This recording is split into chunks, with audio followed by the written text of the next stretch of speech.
Johnny Knoxville, Clint Drieberg, Radio Nova, thank you for your time. G'day from an Aussie in Ireland. I know you've spent some time in Ireland. Have you spent some time in Australia, Johnny? Oh man, I have a ball in Australia and I have a ball in Ireland. I love both countries so much. Come on, if you had to pick one, look, I've got no I sides. no, my look, my dad tried to do that with my sisters. Tell me, which one do you like better? And I like both of them the same. Can you say that even about your Jackass colleagues? You don't have a favourite of them either, do you? Oh man, we all love Pontius. He's so funny. He's just off his rocker in the best way. But I try not to play favorites. I've got to say that 20 years on, I don't think that I could be doing something as outrageous as this in my life 20 years on. Did you think 2000, the year 2000, that in 2022 you'd still be doing Jackass and doing this No, madness? we didn't even think it was going to be on television. You know, we thought it'd never make it to television. We thought no one was going to watch. We thought no one was coming to the movies. So we're constantly surprised and appreciative of where we're at. And By the way, Clint, I love your name because if you write it down and you get the kerning just off, it kind of looks like, well, right? If you get that Johnny, L too close to the I, you've made me skip ahead now because there was something you took a picture of while you were last in Ireland, I think, and it was a kind of a version of my name. It was an area that was in Ireland, and you were quite proud of taking a photo of that. So, yeah. yeah. Yeah, I never matured past the age of like 11. But you've got your own kids now, Johnny. I mean, are Yeah. they going to grow up to be like you? Are you terrified of them following in your footsteps?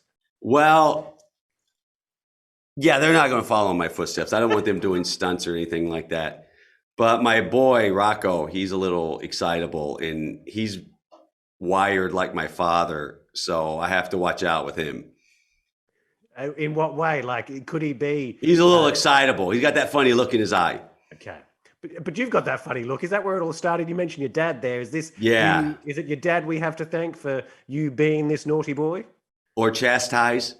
Yeah, my father was my comedic hero, my hero, period. He was always, pranking his employees at the tire store, making them X-Lax milkshakes or staging gunfights at the Christmas party. And, he was constantly pulling some type of shit on people. I mean, they probably are things that he couldn't get away with these days in a politically correct work environment. Yeah, I don't think the people that work for him were like Big Sam, Big George, Ass Kicking Robert, a guy named Super Dick. I don't think those guys are going to be pressing any charges. Good, good. Although most of them were usually arrested a lot. There was one guy who worked for him. His name was Woodrow Wilson Boxcar Johnson Jr., and he was always getting arrested for something really stupid. He got arrested once for robbing a convenience store. And they're like, Mr. Wilson, we know you did it because we have your fingerprints. He said, you don't got my fingerprints because I was wearing gloves. And they just put the cuffs on him right there. Now, I'm wondering, why has it taken so long for a girl to appear in a Jackass film?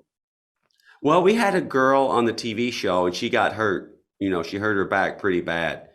But on the big screen, Stephanie it's taken Hodge. 20 years for a girl Yeah, to yeah, yeah. So, but yeah, we have Rachel Wolfson now and she's fantastic. And she proved far tougher than any of us. Like when the guys we're doing the stunt, we're all yelling and scared, but she does it and she doesn't even make a face. But women are tougher than men. That's no secret. Well, I'm glad. I'm thinking the next film could have it could be an all-female thing, and they'll put you to shame, I think, Johnny, the girls. Oh, 100%. It's not even an argument. It made me laugh so hard, and I'm literally seeing childhood heroes of mine like come to life. Grandpa, are you okay? My mind is blown. This film, I've got to say, not just a Jackass film, but probably one of the few films I've seen in the last little while in the cinema. The opening moments of this film is quite extraordinary. I don't even know how you describe it. It's quite a montage of ideas and cinematic excellence, really. Spike Jonze directed that, and he brought in the best production designer, the best DP. Of course, he's won an Academy Award. We have the best people in town working on our stupid idea, and it was great. I think it turned out great. It sets the tone for the rest of the movie quite well. Funny that you mentioned the Academy Awards. I mean, it could be an Academy Award-winning thing if there was a award for opening sequence or something. For most in the film, we would get a Lifetime Achievement Award. You mentioned the appendage area, Johnny. I'm glad in this film we've seen probably the full limits of what you can do with your manhood as a man, or do you think there's still places to go with said manhood? God, there's so many funny ideas that we did with the aforementioned said manhood that we had to put in Jackass 4.5 because you can only have so much in a movie, right? Totally. We felt we packed in as much as we could, and so we pushed some into 4.5, and there's some really strong bits. And you pushed yourself too, without giving too much away. There is a moment where I assume you've only just recovered from involving a bull. Will you ever do that again? God, you know, I've had 16 concussions, and that one really, I broke my wrist, rib, concussion. I got a brain hemorrhage, spent the weekend in the hospital. It took me a few months to recover from. And unfortunately, I probably faced my last bull. My neurosurgeon demanded it, but I miss them. I love bulls so much. I will miss facing bulls. But after all that, you say that you miss them. I will miss it. You are all jokes aside, mad. You are crazy to still think that these beasts are nice or lovable or something like that. Oh, I don't think they're nice, but I do love them. I do think they're lovable. Even though they hate me and want to kill me, I do think they're lovable. The world waited for what felt like forever. Then, we waited longer. But this February, we promise. This is gonna be the gnarliest shit ever. The wait is over.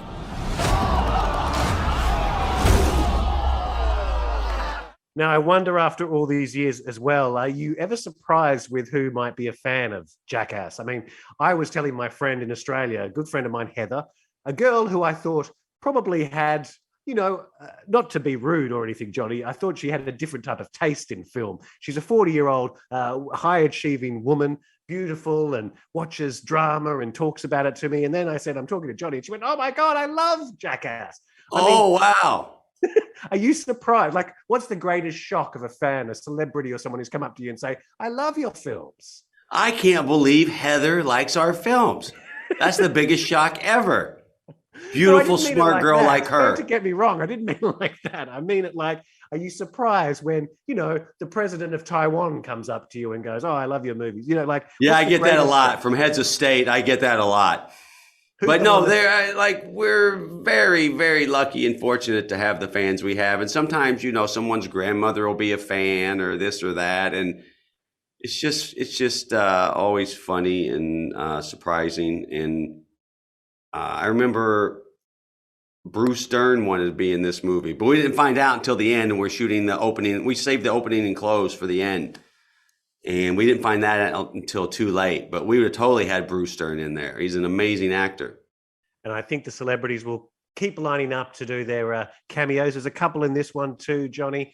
Thank you so much for your time. Thank you for putting yourself on the line, and look forward to the next film, fingers crossed, if you survive. Yes, sir. Thank you, Clint. Nice to meet you, Johnny. Bye-bye. Okay, buddy. Will you make him an actual coffee, Stephanie? Here, I made you another one. It's gotta be over, dude. I think we're all the way finished. We're through. Stick a fork in it.